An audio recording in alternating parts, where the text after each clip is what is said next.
Au cœur de la ville de Puebla de Don Fadrique, nous trouvons le Paseo de las Santas qui mène à un ermitage du même nom. Les saints sont les martyrs Alodia et Nunilon.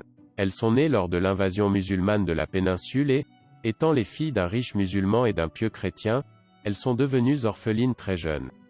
Ils sont allés vivre avec un oncle mahométan qui a essayé de les dissuader de la foi chrétienne.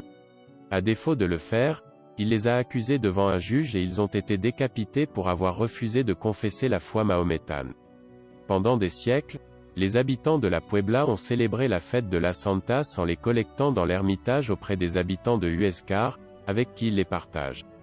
Plus tard, ils sont descendus à l'église de la Puebla de Don Fadrique, où ils restent pendant environ 40 jours jusqu'à ce qu'ils soient relevés.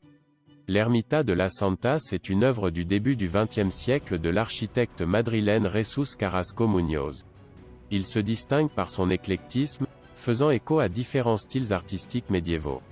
Certains visiteurs l'appellent « le château », en raison de la forme de sa tour et de ses éléments d'inspiration moderniste clairs, par exemple ses trencadís, constitués de carreaux de différentes couleurs qui suivent la tendance de Gaudí, l'auteur dont il était contemporain.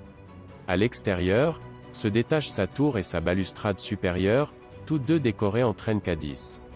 Son intérieur se composera d'une seule nef terminée par une abside semi-circulaire, avec le chœur au pied de celle-ci.